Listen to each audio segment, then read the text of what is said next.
deck, I'm not so sure about. It really requires a critical mass of cards. Well, I mean, it requires, a dude, a giant growth, and an assault strobe. I mean, that can kill someone real fast. Yeah, I mean, you can mulligan down low like and get there. It looks like Michael may be mulliganing again. Oh, that is not what he wants, especially because it seems like a pretty decent game 1 matchup for him. Like going down to 5 cards especially is going to hurt.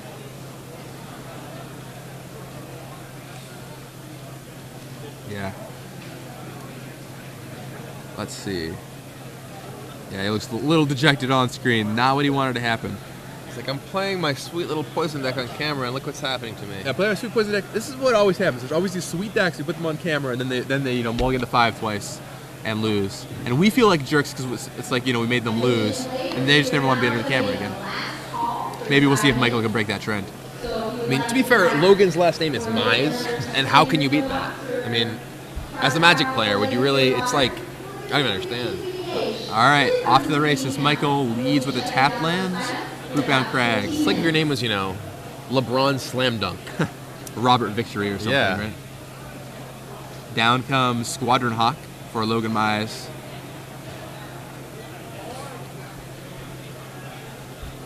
Go hawking up for some friends. Hawk is pretty important here, just to provide things that get in the way of Mike's infect creatures. And I think as soon as Mike plays, a creature, the jig is up. I don't think Logan will be attacking and getting letting those things come through. I mean, as soon as you see Necropede or Glistener Elf, you know what's going on, right?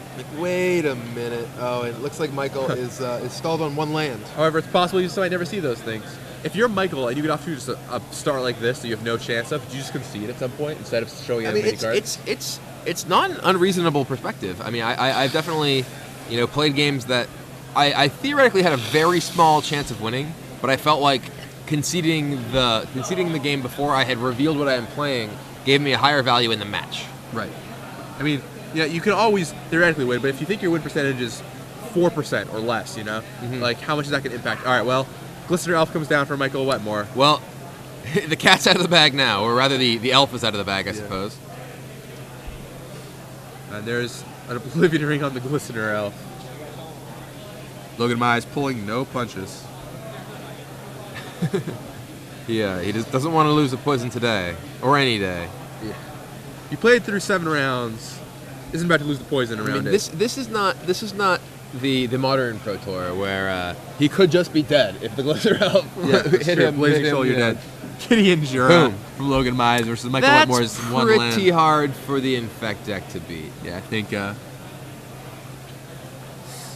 we got this one from Logan Mize's perspective. Could be Necropede. All right, well, Putting up a valiant fight. I mean, to be fair, there is still the chance that Logan just makes some crucial mistake and like drawing an extra card. Well, something. I was more thinking maybe attacking with Gideon and thinking that he was Consecrated Sphinx. Jeez. Well, he gives him more opportunities to draw an extra card. That's true. Yeah, draws 2 cards from the Sphinx.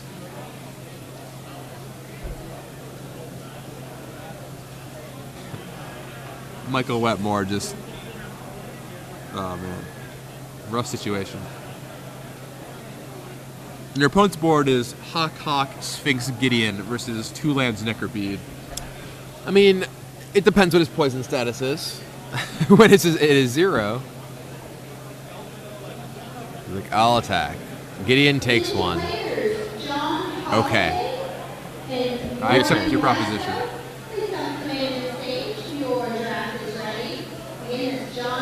Would have been sick if his hand was like 4 mutagenic growths. But then he would just kill Gideon. Yeah, I mean... It's like that doesn't even do much. You gotta start somewhere, right? Every journey begins with a single step. Down comes Ichor Clawmere.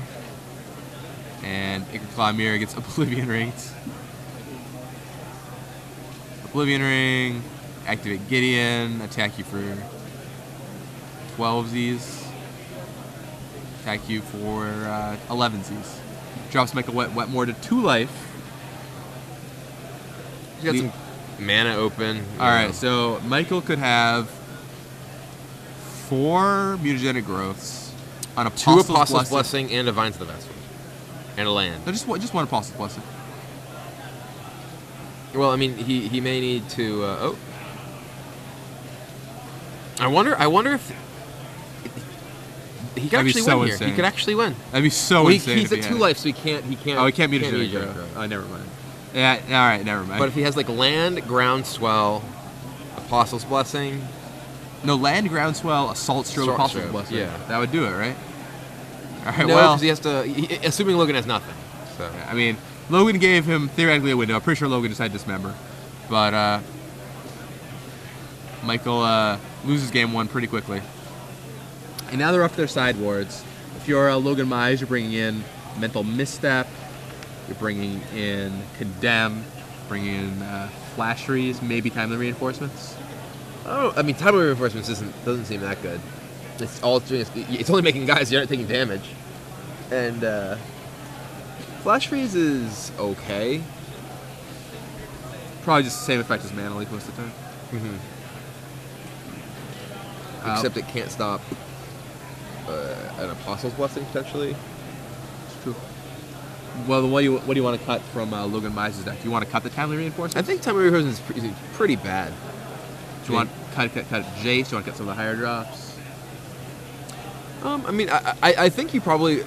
The Consecrated Sphinxes seem okay, but not super important here. It seems like you're going to win the game just with getting dudes in the way of your opponent's poison creatures. I mean, tapping out for a Sphinx seems like, you've either already won the game or you're asking to die. Yeah. It's probably just unnecessary. Like, some of your big higher drops probably aren't super necessary. Gideon seems like is where you really want to top out at. Yeah. How good do you think Phantasmal Image is here? Image seems pretty marginal. It gives you a guy who can trade with your opponent's Acre Claw Mirror. Maybe you want that. But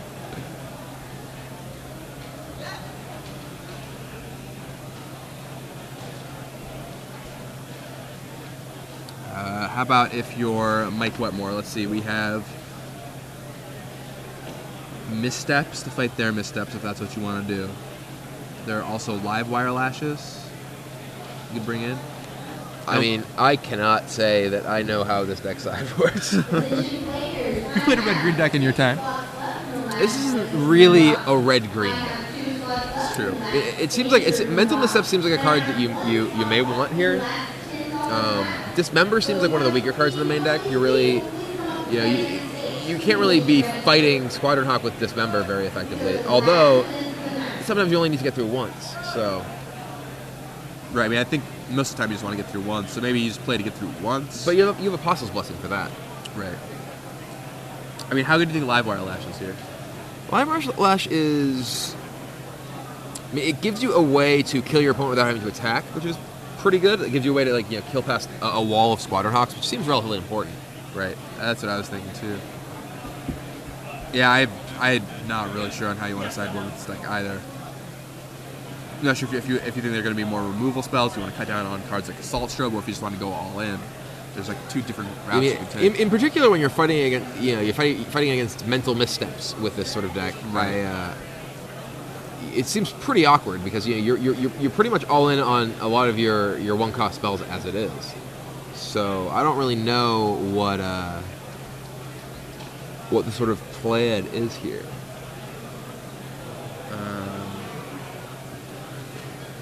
Yeah, I don't know. Mental Misstep seems disastrous for this deck. You get your Listener Elf Misstep, or you get just your Vines of the Basswood Misstep or something. And yeah, I mean, it seems like you may want Missteps to fight their Missteps. I don't even know. I mean, he didn't see Misstep out of Logan in game 1, so he doesn't know for sure that he has them or how many. So it's hard to fight their Misstep with your Misstep. Huh. Yeah, we'll see what happens. I'd love to see this red-green infected deck, do what it's supposed to do, though. I want to see this deck in action. I mean, when it does what it's supposed to do, the opponent just dies pretty fast. There's not much to see, but I'd like to see what happens, Sure. Let's find out.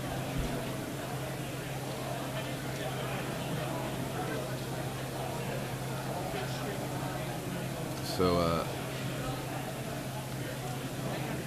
trying to figure out what Logan's hoodie says. It's kind of difficult. It's like split across his chest. Not sure. Some brand.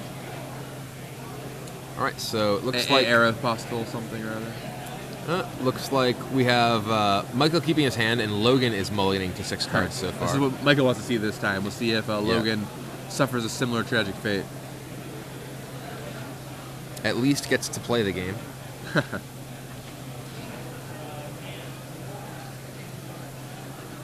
But once again, the Cowboy deck is so good at recovering from its mulligans. I mean, you play a Squatter Hawk, and it's like you drew 3 cards. Right. I mean, one of the reasons that Cowblade is such a powerful deck is it is capable of mulliganing aggressively for its key cards and can recover very well. It has a lot of land, so it doesn't need to worry about piecing together the land and spells that it needs quite as much. Preordain helps it sort out that issue as well. And Squadron Hawk, of course, it certainly takes the sting out of any mulligan.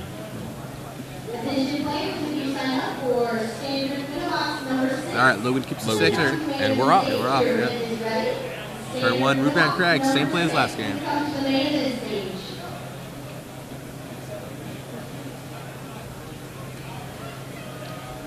Let's see. It looks like Seachrome Coast Preordained for Logan Mize. Is it a Smoldering Spire he played turn 1? No, it's a Root Bound Crag. Yeah.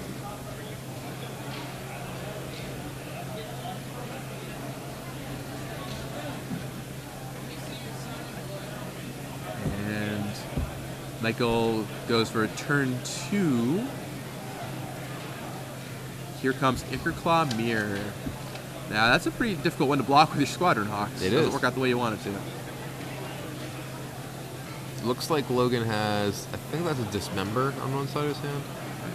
Passes the turn back to Michael.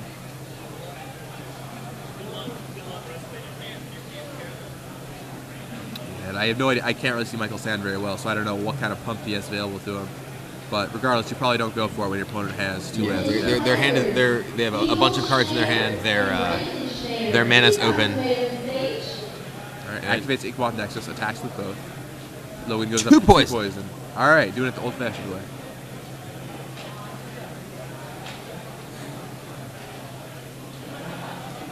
And Condemn on the Inkmoth Nexus.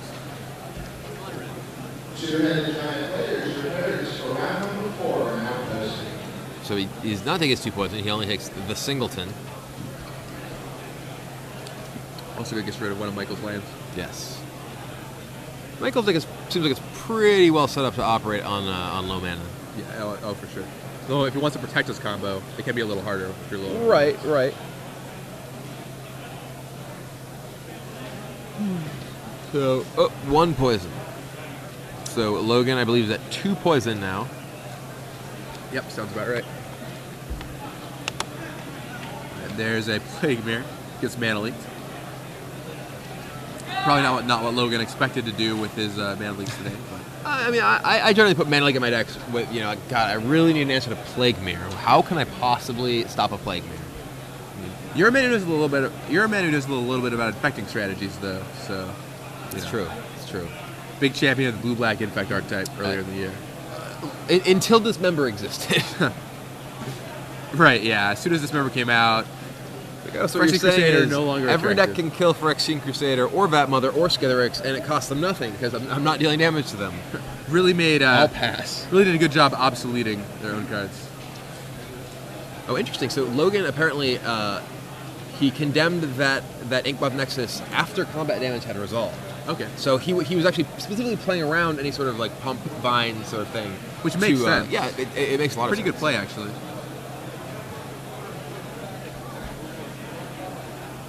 So activate Nexus, attack you for 2 poison. Logan goes up to 5. Logan's sitting on 5 poison. And Michael is in a position where he can just not play a 4th land to actually activate that edge, which Logan sort of needs to stop his. That's a timely reinforcement. So he is sticking with the timely plan despite not actually gaining any life from it. I mean, I think he Michael's at 21, so he actually does gain life. However, it's not likely to be relevant. Sure. Yeah, he's a 20. What is he 21 from? The Condemned. That's funny. He can play for all dismembers in the world. Yeah.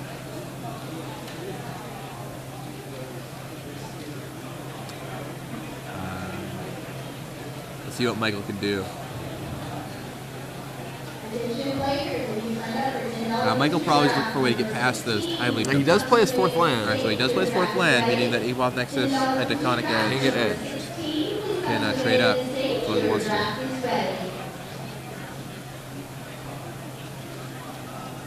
Can't really see his hand. I believe there's an Apostle's Blessing. I saw an Assault Strobe.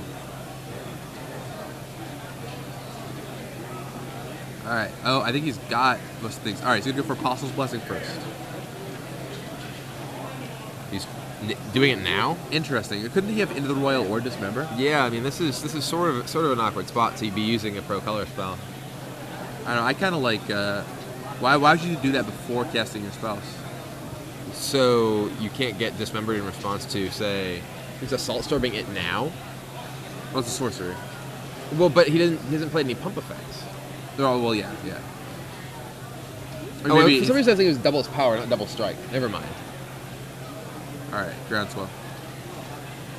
Mana Leaf. So now he just kind of wasted. Yeah, I mean, his Apostle's Blessing. Apostle's Blessing just didn't really do anything. I think the situation is pretty different if you. And he also, I mean, he used his color producing land instead of his Nexus. Like, I don't know if he has another colored spell in his hand, but if he had used his Nexus to pay for his Apostle's Blessing, he potentially could have cast another spell there. Yeah. Seems like, I mean, I think I just would have led on Groundswell, but. Right. Yeah. I mean, if you lead on Groundswell, he can respond with something that's that's killing your guy. Yeah, I don't like that play by Michael Wetmore. And Logan is going to Tectonic Edge down Evolve Nexus. Magic players and two-headed giants. We have 5 teams missing. We're waiting for you. Down comes Celestial Colonnade. And so Logan's got 5 lands, one of which is a Colonnade. He is at 6 poison, so I mean, that is a potentially lethal Acre Clamere at nearly any time. Oh, there's tokens. I forgot about the tokens. Oh, that's why he led with Apostle's Blessing. He just wanted to get them by the tokens. I think that was what he was doing. But I think you still want to lead with your other spells first. Yeah, it's kind of weird. Alright, well, plays Gideon Jura, which is pretty bad for Michael Wetmore. Yeah, Gideon is pretty tough for the Infect deck to punch through. As I have learned in my experiences playing Infect. Alright, so Glistener, Elf, and Necropede come down.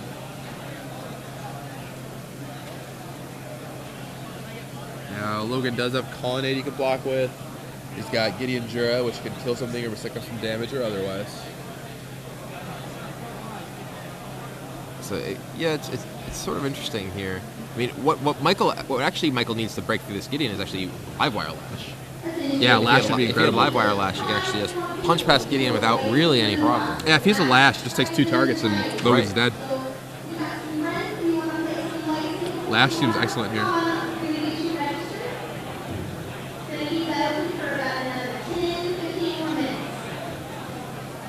Alright, activate Colonnade, attack. So Colonnade comes in, hits him for 4, Michael goes down to 15.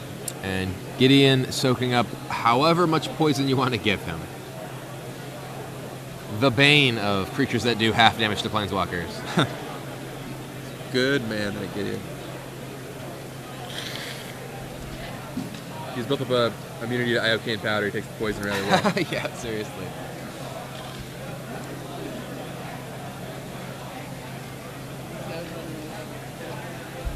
So we have 3 poison creatures, again, piling on Gideon for little to no effect. And 4th poison creature. another one. Which one is that? I think that's the F&M Plague Mirror. Okay. Yeah, I figured it had to be an F&M promo. Alright. Activates Colonnade again. Dropping Michael to 11. Gideon's going to go +2. Basically, Logan's in a situation where his opponent is so hard pressed to ever kill Gideon that unless it's absolutely 100% clear that he's going to kill him with an attack with Gideon and Colonnade, that there's very little reason to do it. Right. He doesn't want to put himself possibly in a situation where he can get Giant Growth into oblivion. Right. I don't know what's in Michael's hand. I don't know what options he has. Nothing that stops Gideon, that's for sure.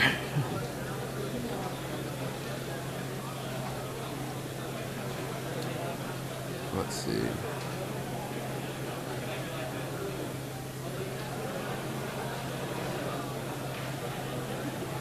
Michael thinking, how does it, he probably has some pump spells. The question is, does he want to burn some pump spells and kill Gideon?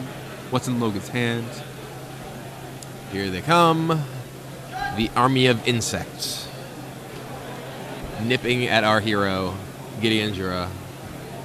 I mean, he is a pretty heroic looking guy. You saw him in the that video. Oh jeez, yeah, that guy is a hero. He sucks up all the damage rather nicely.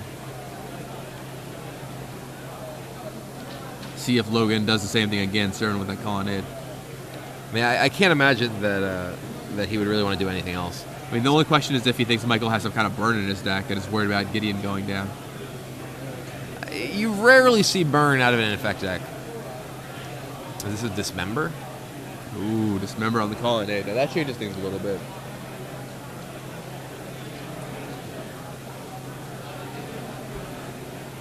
Plays a Colonnade. So, interesting. I mean, now Gideon is being slowly whittled away, but it remains slowly.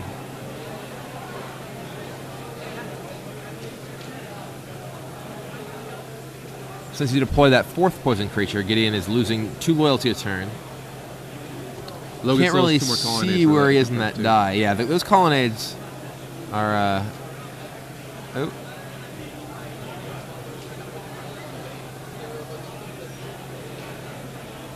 So, Michael attacks, plays Groundswell, Logan missteps. He keeps his Gideon alive, and Probably out one. it looked like he was pointing out, "You're dead," when I attack with Gideon and Colonnade, but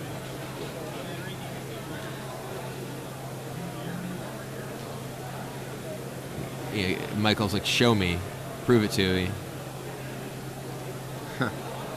And I think, Logan's. I don't think Logan can actually afford, because if Logan gets dismembered here, Well, no, then, Michael loses 4 life, and that's still lethal. Right? sure, yeah, I guess that's true. So there it is. All right, yeah, okay, that's so Logan Mize takes the match 2-0 against Michael Wetmore's red-green Infect deck. We never really saw the Infect deck get online.